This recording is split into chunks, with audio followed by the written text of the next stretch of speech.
Hola, buenos días. Nos encontramos otra vez para tener nuevamente el culto online. Mi nombre es Paola.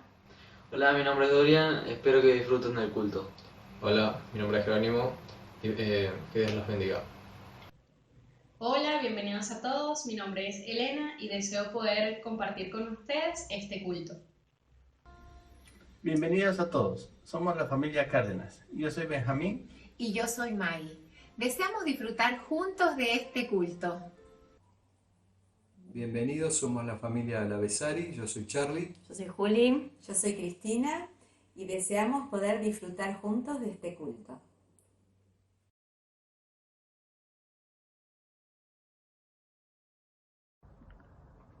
Bueno, hermanos, bienvenidos a un nuevo culto online. Esperamos que estén todos bien en esta situación tan particular que estamos atravesando. Si bien nos encantaría poder encontrarnos y abrazarnos y saludarnos como solemos hacer todos los domingos, es muy lindo también poder contar con ustedes del otro lado, que ustedes cuenten con nosotros y seguir construyendo esta relación que sigue siendo recíproca. Así que quiero contarles un poco qué estamos haciendo. Hay una gran cantidad de actividades que siguen funcionando de manera 100% online. Pueden contar con la escuela dominical todos los domingos a las 10 de la mañana. Por un lado tenemos la clase de adultos que se sube de manera online a la web para que puedan disponer de ella cuando quieran. Y lo que es clase de niños, todos los maestros y maestras están trabajando en las clases, pensando especialmente en cada uno de los chicos que asisten eh, y envían todos los materiales, videos, contenidos por WhatsApp para que ustedes puedan acceder a ellos y mostrárselo a los niños cuando quieran. Por otro lado tenemos una serie de actividades que se están realizando por Zoom. Queremos invitarlos a todos y cada uno de ustedes los miércoles a las 7 de la tarde, 19 horas, a lo que es la reunión de oración. Es un espacio muy lindo que habitualmente funciona en el Templo de Flores todos los miércoles a las 7 y lo estamos continuando vía Zoom, así que los esperamos. Por otro lado tenemos lo que es la reunión de jóvenes. Habitualmente nos estamos juntando todos los sábados y con este panorama seguimos en contacto juntándonos vía Zoom los sábados, los segundos y cuartos sábados de cada mes. Con lo cual, si estás acá por primera vez y nunca fuiste al grupo de jóvenes o querías saber un poco en qué espacio nos estamos encontrando, contactanos para poder añadirte a lo que es el grupo de WhatsApp y sumarte al Zoom para que podamos estar en contacto con vos. Por último, tenemos lo que es la reunión de hombres.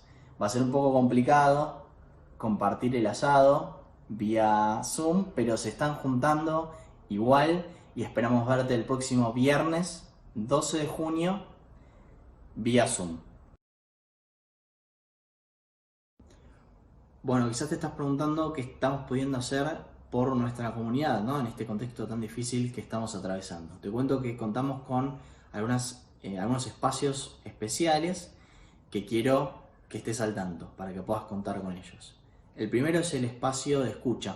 Es un espacio muy importante donde si vos te sentís desalentado, desanimado o angustiado, podés ponerte en contacto. Hay muchos hermanos y hermanas que son parte de esto, que están dispuestos a escucharte y orar por vos.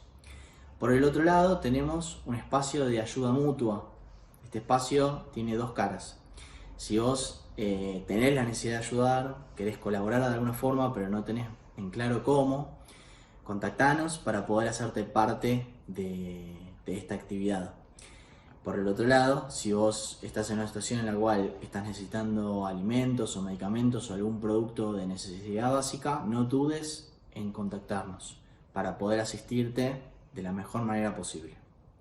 Por último, hermanos, quizás es la primera vez que te estás conectando, te cuento, por si es el caso, disponemos de la posibilidad de ofrendar a través de lo que es Home Banking, tenemos cuenta bancaria, con lo cual anoten el número que aparece en pantalla como CBU a donde poder transferir la ofrenda, o pueden también tener la posibilidad de escanear el código QR para que puedan disponer de todos nuestros datos. Si les parece bien, hermanos, oramos para terminar y ya comenzamos con la siguiente parte del culto. Señor, Te agradecemos por todo lo que has hecho por nosotros hasta ahora, porque siguen ocurriendo cosas en el mundo, pero no hay lugar donde nos sentimos más a salvo que en tus manos. Habiendo confirmado tantas promesas en la vida de cada uno de nosotros, no podemos hacer otra cosa que seguir encomendándonos a vos. Queremos depositar todos nuestros problemas, todos nuestros anhelos, para que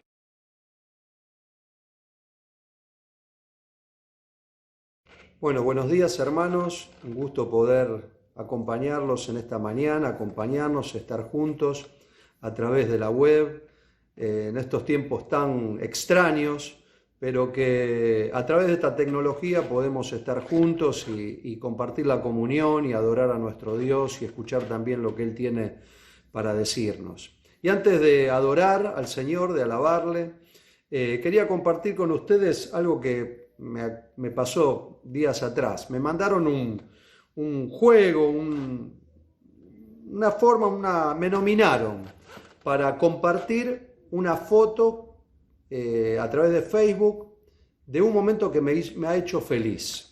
Y bueno, yo compartí allí algunos viajes, momentos de comunión con otros hermanos, y realmente me pareció un juego, entre comillas, muy lindo, porque en estos momentos tan extraños que vivimos, que por ahí nos bajonean, no podemos hacer cosas que antes hacíamos normalmente, compartir con los hermanos, ir a tomar un café, y por ahí a veces esas cosas los entristece, por lo menos a mí, y me cuesta mucho, y lo sufro mucho, traer a la memoria esos momentos que el Señor nos permitió vivir, nos ayudan a sobrellevar este momento.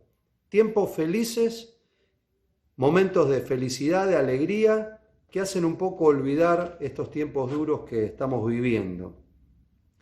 Y pensando en la adoración, creo que también nos hace bien y nos ayuda mucho meditar por un momento en lo que Dios hizo en nuestra vida, en lo que Él es, en que tenemos un Dios poderoso, que todo lo puede, un Dios omnipresente, un Dios que todo lo sabe y fundamentalmente un Dios que nos ama con un amor eterno, con un amor infinito, con un amor justo y santo, con un amor seguro y con un amor que no cambia.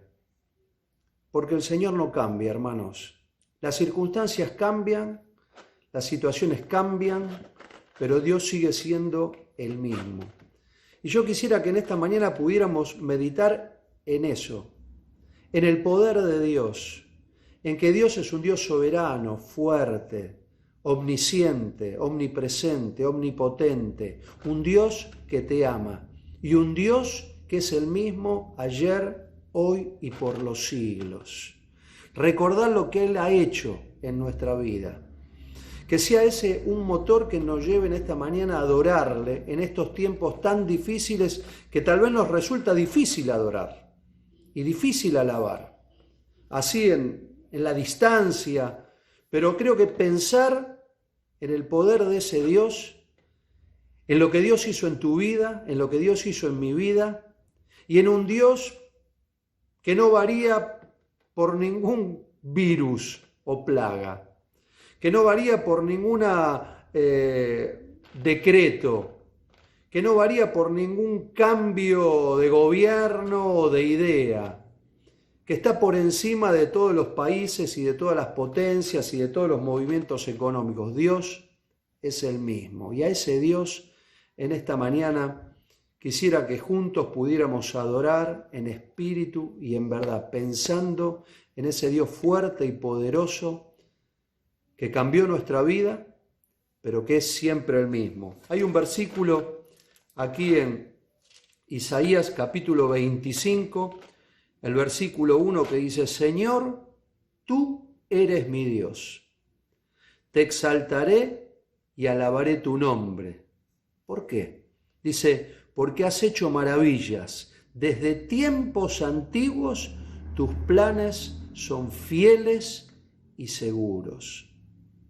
tus planes son fieles y seguros. ¿Por qué? Porque Dios no cambia, hermanos. Sigue siendo el mismo ayer, hoy y por los siglos. Que Dios nos bendiga en esta mañana y que podamos adorarle y alabarle con esto en nuestra mente, en espíritu y en verdad. Dios te ama, Dios nos ama y sigue siendo el mismo. Gloria a su nombre. Hermanos, Dios nos bendiga, Dios les bendiga. Los extraño, un montón extraño verlos y les mando un beso muy grande a todos. Tu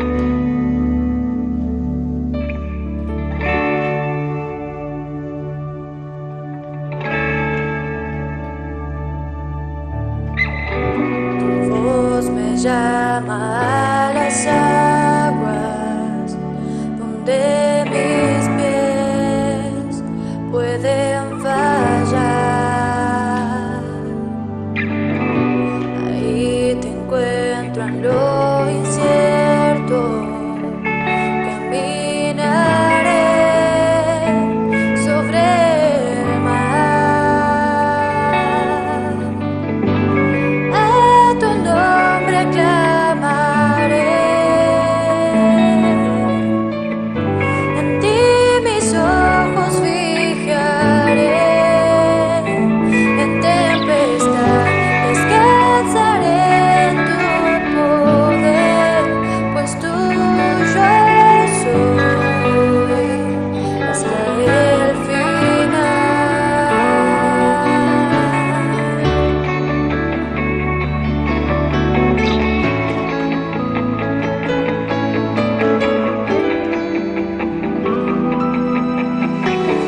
Tu gracia abunda en la tormenta, tu mano, Dios, me guiará.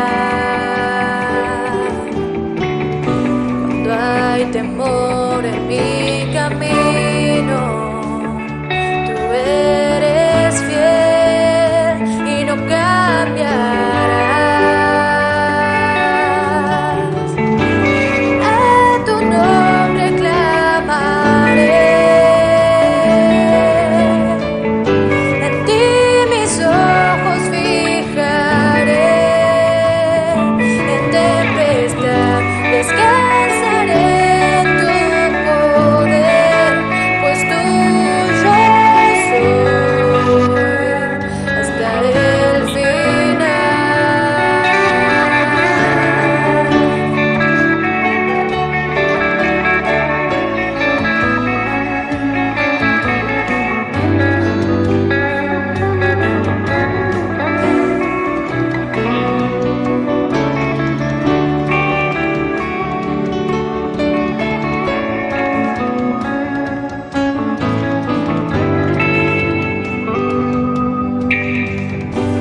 Tu espíritu me guía sin fronteras, más allá de las barreras, a donde tú me llames.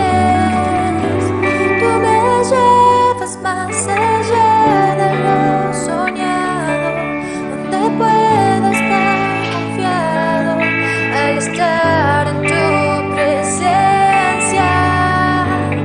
A tu nombre clamaré. En ti mis ojos fijaré.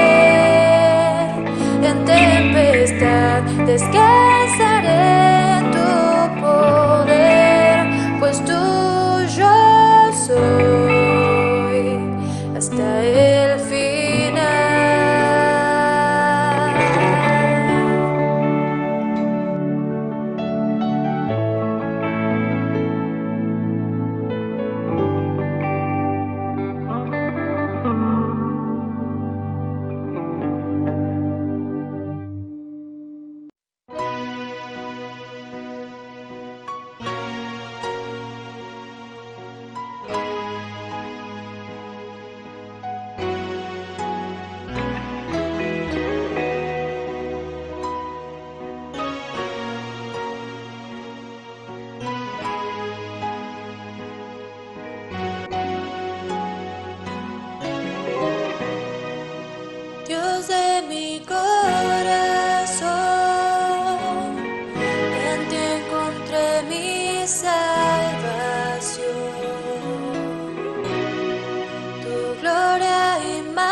siempre contemplar. Tú eres mi adoración y mi eterna canción. Todo mi interior es cautivado por tu amor.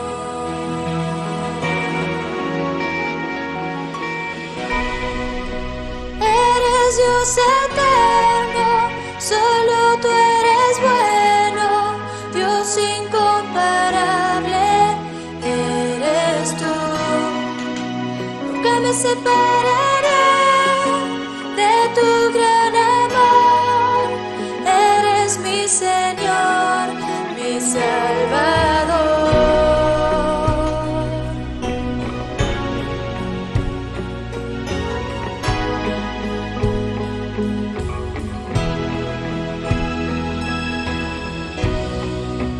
Dios de mi corazón, en ti encontré mi salvación. Tu gloria y majestad quiero siempre contemplar. Tú eres mi adoración y mi eterna canción. Todo mi interior es cautivado por tu amor.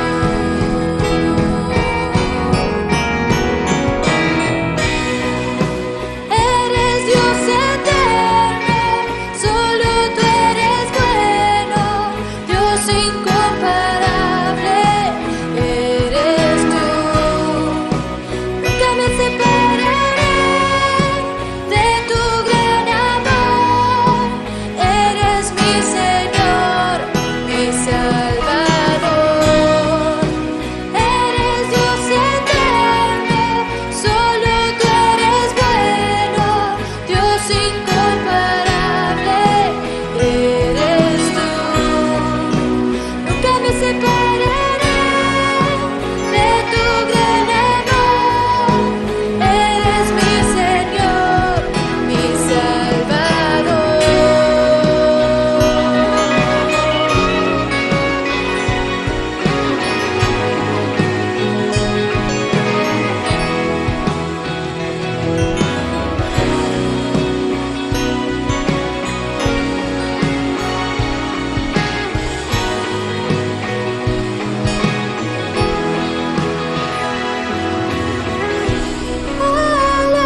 Aleluya,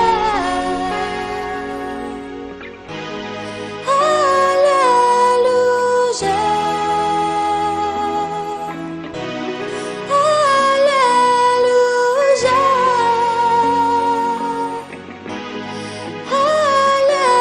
aleluya,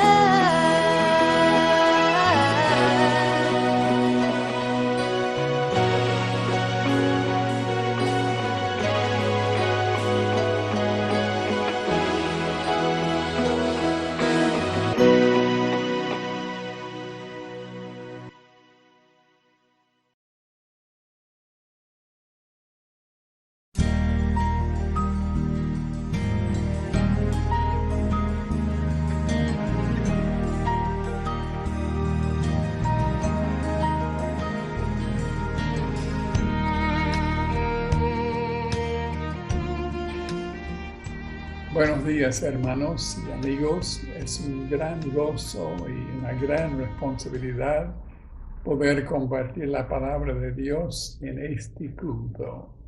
Les propongo en esta ocasión pensar juntos en lo que los estudiosos consideran la más antigua confesión de fe cristiana. La confesión tiene solamente 4 palabras. Las 4 palabras son: Jesús es el Señor. El texto aparece en 3 pasajes en el Nuevo Testamento, siempre en las cartas de Pablo, en Romanos 19, 1 Corintios 12:3 y Filipenses 2:11. 2 veces la declaración es simplemente Jesús es el Señor. Y una vez Jesucristo es el Señor. Así es la traducción en las versiones evangélicas comunes de la frase. La declaración en sí es una afirmación de la soberanía de Jesús. 2 veces se dice explícitamente confesar que Jesús es el Señor y una vez dice decir que Jesús es Señor. Pensemos juntos en esta mañana en lo que significa esta declaración de fe. En primer lugar, es una afirmación de la soberanía de Jesús. Soberano, en primer lugar, sobre la naturaleza. Una afirmación de que Jesús es soberano en el orden natural. Según Hebreos 1, 2 y 3, era por medio del Hijo que Dios hizo el universo. Agrega el pasaje que el Hijo sostiene todas las cosas así hechas por Él. Es creador y sustentador del universo. Los discípulos habían visto a Jesús demostrar su soberanía sobre la naturaleza en muchas ocasiones. Lo habían visto dar órdenes al viento y a las olas. Lo habían visto convertir el agua en vino, multiplicar los panes y los peces, dar vista a los ciegos, sanar a los enfermos, capacidad de oír a los sordos. Lo habían visto hacer hablar a los mudos y resucitar a los muertos. Jesús es soberano en el orden natural. Necesitamos recuperar esta convicción de la soberanía de Jesús sobre la naturaleza. El pastor y autor cristiano Juan Stott solía empezar el día con una oración cada día. Dios eterno y todopoderoso, creador y sustentador del universo, te adoro. En segundo lugar, Jesús es soberano sobre la historia. Parece que Dios tiene poco que ver con lo que ocurre en el mundo. Parece que tiene poca influencia en lo que pasa. ¿Cuántos votos tiene Dios en los parlamentos del mundo? ¿Cuántas acciones tienen las bolsas? ¿Cuánto dinero en las cuentas bancarias del mundo? ¿Cuántas armas tiene en su arsenal? ¿Cuánta gente tiene en la calle? Parece que no tiene recursos como para sostener su señoría. Sin embargo, la afirmación de Juan en el Apocalipsis es que Jesús es soberano en los eventos de la historia. Dice Juan en Apocalipsis 11:15, tocó el séptimo ángel su trompeta, y en el cielo resonaron fuertes voces que decían, el reino del mundo ha pasado a ser de nuestro Señor y de su Cristo, y Él reinará por los siglos de los siglos. En su mano, es su mano que conduce la historia. Y confesar que Jesús es el Señor es una afirmación de su soberanía sobre la naturaleza y sobre la historia. Pero en segundo lugar, la confesión Jesús es el Señor es una afirmación de su soberanía única. Hubo otros que pretendían ser los señores del mundo del primer siglo. Él es soberano sobre los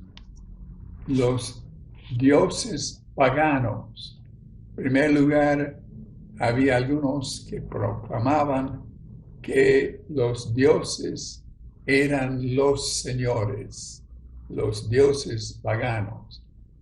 Pero Pablo dice, aunque sea verdad que algunos son llamados dioses, sea en el cielo o en la tierra, como hay muchos dioses, muchos señores, sin embargo, para nosotros hay un solo Dios, el Padre, de quien proceden todas las cosas, y nosotros vivimos para Él, y un solo Señor, Jesucristo, mediante el cual existen todas las cosas, y también nosotros vivimos por medio de Él.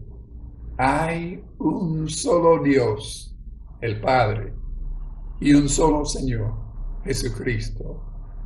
En segundo lugar, los poderes políticos reclamaban ser reconocidos como señores.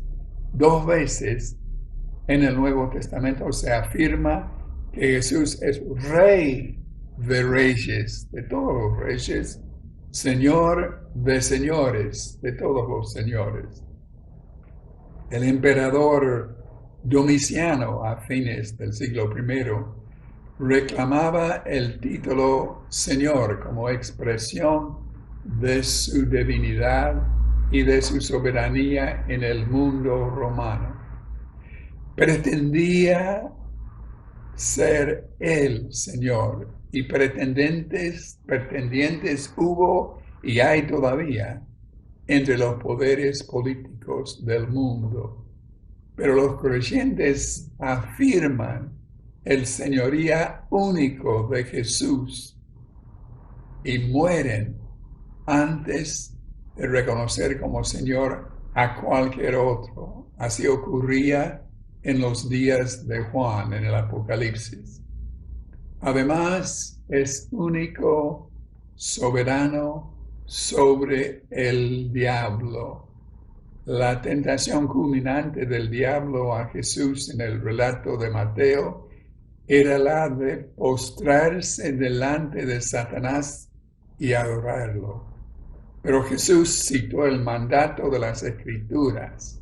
Hemos de adorar y servir solamente a Dios. Cuando confesamos que Jesús es Señor, pasamos bajo otra autoridad, bajo otro dominio, y quedamos libres de todos los dominios anteriores. Pablo lo afirma en Colosenses. Él nos libró del dominio de la oscuridad y nos trasladó al reino de su Hijo amado. Ni Satanás, ni las fuerzas malignas, ni la astrología, ni las cartas, ni los espíritus tienen autoridad sobre el creyente. Jesús es único Señor, único soberano sobre todo otro pretendiente, sea quien fuere. Y en tercer lugar, reclamar a Jesús o confirmar que Jesús es el Señor es a la vez una afirmación de la soberanía única de Jesús en mi propia vida, sobre mi propia vida. Y esta es la dimensión personal de la confesión. Hasta que la confesión tenga esta dimensión personal, es solamente teórica. Es este sentido personal de la confesión que trae salvación y vida eterna. Esta es la afirmación de Pablo en Romanos 10, 9 al 10. Si confiesas con tu boca que Jesús es el Señor y crees en tu corazón que Dios levantó de entre los muertos, serás salvo. Porque con el corazón se cree para justicia, pero con la boca se confiesa para salvación. Si Jesús es mi Señor, yo soy su siervo obediente. Según Avery Willis, el creador de los materiales del plan maestro para el discipulado cristiano, la característica definitoria de los discípulos de Jesús era su disposición a obedecer de manera absoluta e inmediata. Willis cita algunos ejemplos. Uno de los ejemplos es el de Pedro en la ocasión cuando Jesús lo manda a ir a sacar un pez y sacar de la boca de la pez una moneda. Pedro podía haber protestado: he sido pescador toda la vida, jamás he sacado un pescado con una moneda en la boca. Sin embargo, el relato dice simplemente que se fue y efectivamente encontró el pescado, sacó la moneda y pagó el impuesto de él y de Jesús. Esta disposición a obedecer de manera inmediata y absoluta es lo que caracterizaban ellos su vida y es lo que debe caracterizarnos a nosotros. Hace como 40 años estuve en un taller del plan maestro en Venezuela. Y en ocasiones en que entraba en algún negocio, escuchaba de la persona que me atendía un saludo que en efecto me llamaba la atención. La expresión era simplemente a la orden. Yo no sé si todavía se sigue la práctica de dirigirse así en primera instancia para atención en negocios, pero la expresión me llamó la atención y muchas veces he preguntado que al levantarme todos los días afirmando: Jesús, tú eres mi Señor y yo soy tu siervo obediente, aquí estoy a tus órdenes. Y la respuesta es: sí, Señor, sea cual fuere la orden. Cuando confieso que Jesús es el Señor, estoy afirmando que Él es soberano sobre la naturaleza y la historia. Además, estoy afirmando que Él es el único soberano que es soberanía que es eficaz sobre todo otro pretendiente de ser Señor, soberano sobre los dioses paganos, soberano sobre poderes políticos, soberano sobre el diablo y sus huestes.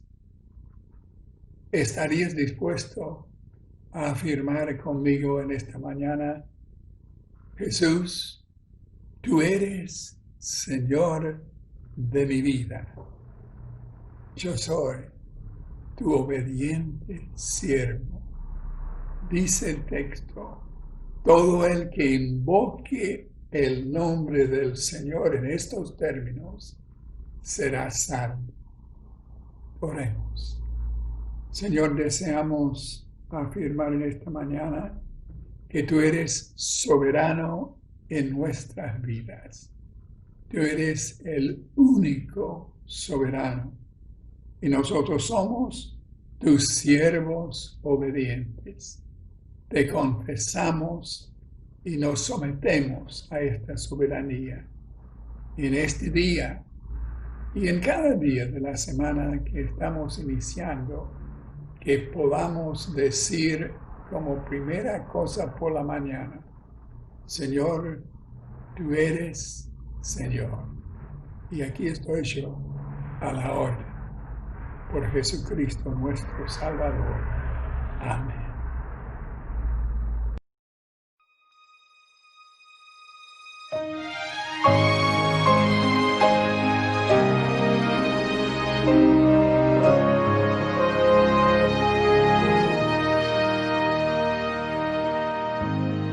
Buenos días, hermanos, es una alegría disfrutar del culto de hoy y en este momento queremos también tener un tiempo de meditación para poder celebrar juntos la Cena del Señor.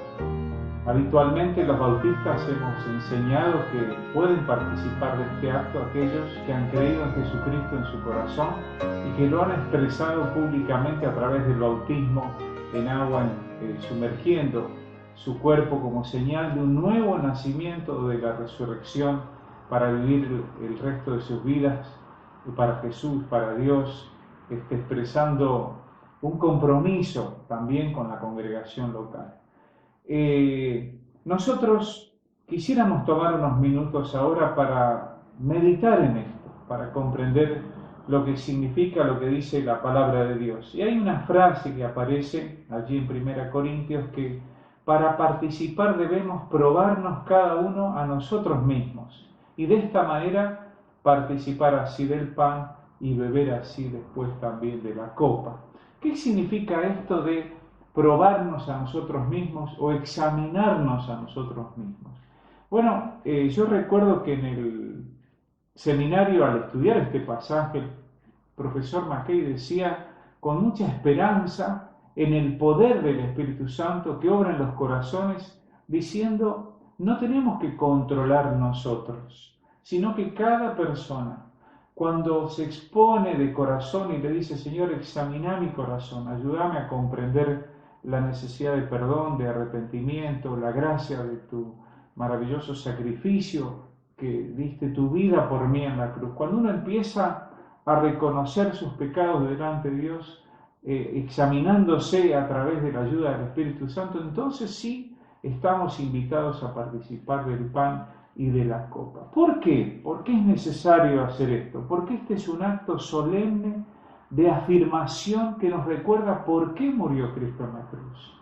Y el Señor murió acusado y condenado, según la historia, como resultado de un complot de la clase política que tramó a través de mentiras y de injurias y de engaños la muerte de Jesús, porque lo consideraba un enemigo político religioso contra sus propios intereses. Pero la Biblia nos enseña una y otra vez, desde principio a fin, que Jesús era la promesa de Dios para Adán y Eva, porque de la simiente de la mujer nacería el que vencería a Satanás y sería aquel que nos libraría del pecado.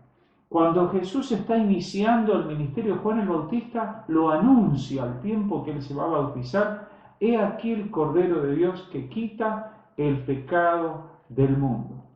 Y nosotros, cuando miramos los evangelios, particularmente Juan, Jesús tenía plena conciencia que ir a Jerusalén significaba entregarse a sí mismo, como el buen pastor da la vida por sus ovejas. Y lo hizo aun que los propios discípulos también le aconsejaban no ir a Jerusalén. Jesús en Getsemaní luchó contra sus propios deseos diciendo que se haga la voluntad del Padre. Si hubiera otra manera, pero yo quiero que se haga la voluntad del Padre, oraba insistentemente en Jerusalén ante la inminencia de su traición y de su propia muerte. El Nuevo Testamento se refiere a Jesús como el Cordero 31 veces a lo largo del Nuevo Testamento, pero en el libro de Apocalipsis aparece 26 veces. Es decir, cuando uno piensa en los últimos tiempos, en el tiempo en que estaremos en la presencia de Dios, algo vamos a recordar siempre, y es que estaremos en la presencia de Dios no por nuestros propios méritos o nuestras propias buenas obras, sino porque el Cordero que fue inmolado dio su vida para abrirnos el cielo, para perdonarnos nuestros pecados. Los discípulos, por supuesto, también pensaban de otra manera, en algún sentido similar a lo que pensaban los enemigos de Jesús. Es decir, tenían las expectativas que Jesús iba a instaurar un reino en Israel. Y entonces, obviamente, se preguntaban quién estaría sentado a la derecha o a la izquierda del trono. Eso es lo que deseaban, lo que esperaban. Y las principales autoridades religiosas judías tramaron una y otra vez para poder atraparlo, pero no encontraban manera, no encontraban argumentos, no encontraban algo por el cual acusar a Jesús. Y Jesús mismo los confronta y le dicen que Él no les daría explicación con qué autoridad hacía las cosas, porque ellos no estaban dispuestos ni siquiera a reconocer que Juan el Bautista había sido enviado por Dios. Su corazón estaba en la oscuridad total, y aún los milagros los atribuyeron a la obra del diablo. Y Jesús le dice, ¿cómo el diablo va a atentar contra sí mismo? Ni el diablo es tan tonto para hacer algo contra sí mismo. Y cuando fue atrapado, Jesús les dijo, me atrapan como si fuera un delincuente, pero esta es la hora de las tinieblas. A plena noche en el huerto de Getsemaní lo fueron a buscar. Había un complot, había una acusación que ponía en duda las motivaciones más profundas de amor y de compasión de Jesús para decir, quiere ser el rey, Él quiere ser el rey de los judíos. Y así lo llevaron acusado delante de Herodes, delante de Pilatos. Nosotros hoy no podemos pensar que los judíos eran ingenuos o que no sabían lo que estaban haciendo. Jesús los confronta una y otra vez ante su propia conciencia pecadora. Y en un momento dado tomaron piedras para apedrearlo a Jesús. Y entonces Jesús le dice, ¿por cuál de las buenas obras que les he mostrado de parte de Dios me van a apedrear? Y no lo pudieron hacer, quedaron allí paralizados. Jesús muere históricamente como resultado de un complot y aún de la traición de uno de sus discípulos. Hay allí una obra macabra. Pilato sabe que Jesús es inocente. La propia esposa le dice, no tengas nada que ver con este hombre justo, porque en sueños estaba perturbada. Pero Pilato está atrapado políticamente también y comprometido porque están acusando a Jesús de un motín, de un atentado contra el Estado al pretender ser el rey de los judíos. Cuando él escribe y lo pone allí en la cruz, dice el texto en varios idiomas, Jesús Nazareno, rey de los judíos. Ahí estaba la acusación. Y los mismos fariseos dijeron, no pongas eso, pone, él dice que es el rey. Pero Pilatos dijo esa frase tan conocida, lo que está escrito, escrito está. Allí quedó Jesús crucificado como el que pretendía ser el rey de los judíos, pero él quiere ser el rey de todos, el rey de toda la humanidad. Él pone en claro a Pilatos y le dice, si yo quisiera, podría convocar una legión de ángeles. La autoridad que vos tenés es de Dios. Y entonces Pilato lamentablemente sigue adelante con el complot, pero un centurión, cuando ve a morir a Jesús y ve que los cielos se conmueven y se oscurecen, dice, ciertamente, este era el Hijo de Dios. Hay un reconocimiento tardío, pero un reconocimiento al fin. Un tiempo después, apenas días después, Pedro confronta a esa multitud que había sido engañada por este complot y le dice, ustedes han matado a Jesucristo, pero esto era parte del plan de Dios. a esa persona que ustedes mataron, Dios la ha hecho Señor y Cristo. ¿Y qué vamos a hacer?, dijeron ellos. Le dijo, arrepiéntanse, arrepiéntanse. Y así lo hicieron un gran número de ellos, alrededor de 3.000, no todos, pero los que lo hicieron expresaron su compromiso con Dios y su arrepentimiento a través del bautismo. Este inicio de la iglesia primitiva nos muestra que aunque podamos haber estado confundidos y muy equivocados respecto de quién es Jesús, nosotros debemos reconocer en nuestro corazón que Él es el Señor, que Él es el Cristo, el ungido de Dios que vino a nosotros para salvarnos. Algunos años después, Saulo, el que después sería el apóstol Pablo, también decía: predicar a Cristo es una locura para los que se pierden. Es un tropezadero para aquellos que tienen otros intereses. Pero fue perseguido duramente por los judíos en cada ciudad donde él predicaba. ¿Por qué? Porque también tenían celos y envidias de que él estaba atrayendo no solo a judíos, sino también a los gentiles a creer en Jesucristo como el Mesías. Y esto era algo bochornoso para los religiosos que pensaban que el Mesías vendría solo para ellos. Y Saulo es transformado por la presencia de Jesucristo en un apóstol. Y el Señor le anticipa a Ananías cuánto padecería Pablo por el nombre de Cristo.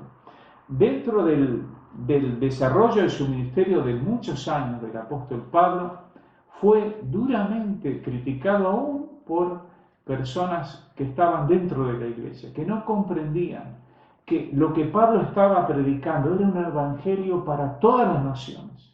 Y era un evangelio que podía trastocar los cimientos de todas las civilizaciones, porque los principios del evangelio trastornarían a todos. Es Pablo el que va a decir: ya no hay judío ni griego, ni hombre ni mujer, ni esclavo ni libre. Esto es una locura. Y entonces en todos lados tiene problemas. Pablo es preso, es azotado, es apedreado, es castigado de muchas maneras y acusado. Y Dios le libra muchísimas veces, muchísimas veces. En el final de su vida está preso y escribe esta carta a los filipenses, y él agradece que alguien lo vino a visitar, que alguien le trajo algo de provisiones, que le trajo una ofrenda, pero él agradece, aunque estaba solo y abandonado por muchos, él agradece que el Señor le tenía reservado una corona de justicia para aquellos que amaban su venida. Y él sigue en muchas de sus cartas carcelarias, dice: les pido que oren por mí para que yo deba predicar y dar testimonio como debo hacerlo, con convicción, sin ningún temor, aunque estaba amenazada su vida. Claro, las acusaciones finalmente tuvieron éxito, y así muchos mártires dieron su vida por Jesucristo, por creer en Jesucristo. El apóstol Pablo, según la tradición, fue decapitado, el apóstol Pedro fue crucificado cabeza abajo, Juan estuvo preso, desde allí escribe el Apocalipsis. Por eso, para nosotros no debería ser una novedad el riesgo de que, haciendo todo bien como hizo Cristo, como predicó Pablo, seamos acusados falsamente por aquellos que temen recibir el Evangelio, que temen el impacto que puede hacer el Evangelio en una persona y el cambio que podría provocar. La historia nos muestra que también Pablo fue reconocido como apóstol por los padres de la iglesia, y 13 de sus cartas están en el canon bíblico, y se reconoció que fue un testigo válido de la resurrección de Jesús. Y entonces nosotros agradecemos la obra que Dios pudo hacer a través del apóstol Pablo. Bueno, estas acusaciones falsas contra los cristianos, contra Cristo, Jesús dijo: bienaventurados son ustedes cuando digan toda clase de mal contra ustedes. Y un escriba hábil agregó: mintiendo. Obviamente, Pedro decía: si ustedes sufren por algo malo que han hecho, bueno, es lógico. Pero si sufren por ser fieles a Jesucristo, es como el oro que se purifica en el crisol. Pero estén preparados, para dar razón de su fe para aquellos que no la comprenden y hacerlo con amor, hacerlo amablemente. En muchos países la verdad del Evangelio sigue siendo incómoda. En Corea del Norte el pastor Kim en el año 1950 fue atropellado por una aplanadora mientras cantaban a Dios, porque habían sido conminados a escupir la Biblia y decir esto es mentira, lo que dice acá es mentira, y ellos fieles a su testimonio no negaron a Cristo. En este mismo momento hay personas que quieren ver el culto y otros le dicen, ahí están los evangélicos que te lavan la cabeza, que quieren sacarle plata a la gente, y otras acusaciones falsas. La iglesia debe mantenerse firme a pesar de cualquier complot o de cualquier acusación que pudieran levantar aquellos que desean rechazar y que luchan contra Dios mismo, llamándose ateos por propia definición, que luchan a veces engañados o confundidos, pero que nosotros con la luz del Evangelio y con el amor debemos atraerlos a la verdad y a la luz de Jesucristo. Por eso Pablo le dice a Timoteo, procura con diligencia presentarte ante Dios aprobado, como quien no tiene nada de qué avergonzarse. ¿Por qué? Dice Pablo mismo, Cristo va a venir y va a sacar a luz las intenciones de los corazones. Solo Él va a emitir un justo juicio y Él te puede iluminar tu conciencia, aunque vos mismo te justifiques. Es el Espíritu Santo el que te va a revelar aún aquellos pecados que te son ocultos a vos mismo, para que los puedas confesar, para que puedas estar en paz con Dios, para que puedas crecer en santidad, para que tu vida refleje la presencia de Dios cada vez en forma más plena y más completa y más madura. Porque Jesucristo vino para dar su vida por nosotros pecadores. Jesucristo vino para que podamos empezar a vivir una nueva etapa en nuestras vidas en la presencia de Dios con nosotros. Fue la voluntad de Dios por amor a nosotros que Él se entregó como el Cordero de Dios. Lo hizo voluntariamente para librarnos de la condenación de nuestros pecados.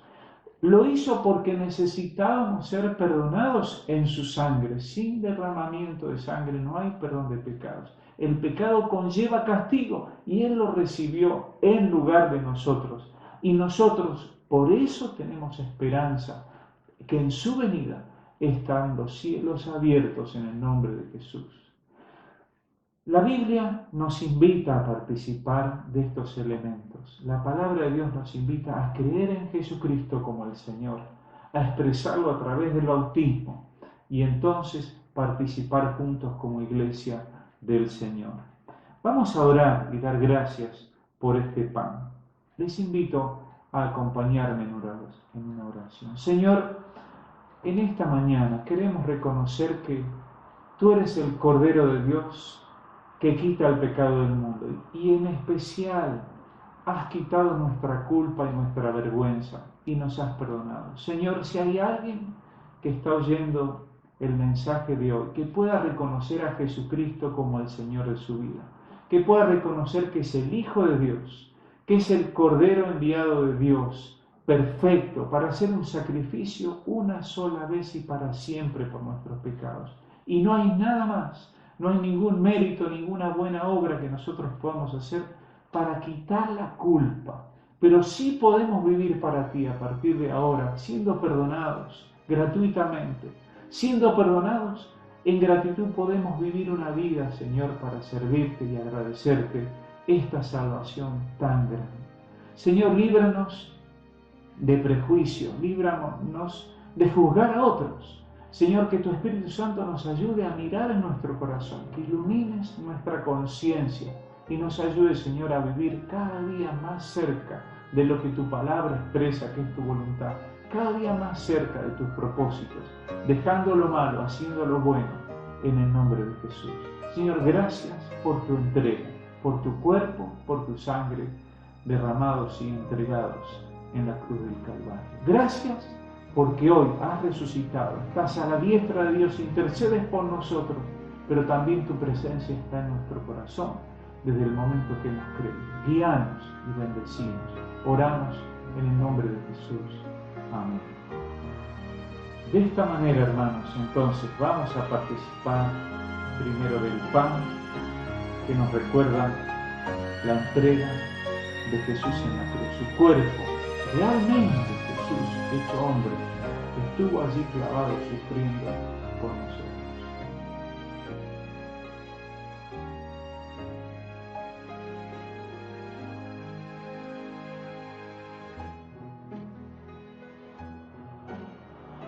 Y de la misma manera que Jesús había participado del pan para decir esto es mi cuerpo, también dijo al tomar la copa, esta es mi sangre que por vosotros se derrama.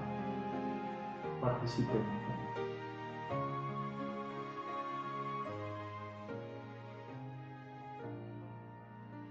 Dice 1 Pedro 1:17, y si invocáis por Padre aquel que sin acepción de personas juzga según la obra de cada uno, conducíos en temor todo el tiempo de vuestra peregrinación, sabiendo que fuisteis rescatados de vuestra vana manera de vivir, la cual recibisteis de vuestros padres, no con cosas corruptibles como oro o plata, sino con la sangre preciosa de Cristo, como de un cordero sin mancha y sin contaminación, ya destinado desde antes de la fundación del mundo, pero manifestado en los postreros tiempos por amor de vosotros, por amor de nosotros, y mediante el cual creéis en Dios, quien le resucitó de los muertos y le ha dado gloria para que vuestra fe y esperanza sean en Dios. Hermanos, que Dios nos bendiga. Jesucristo es el Señor. Jesucristo es el Cordero de Dios.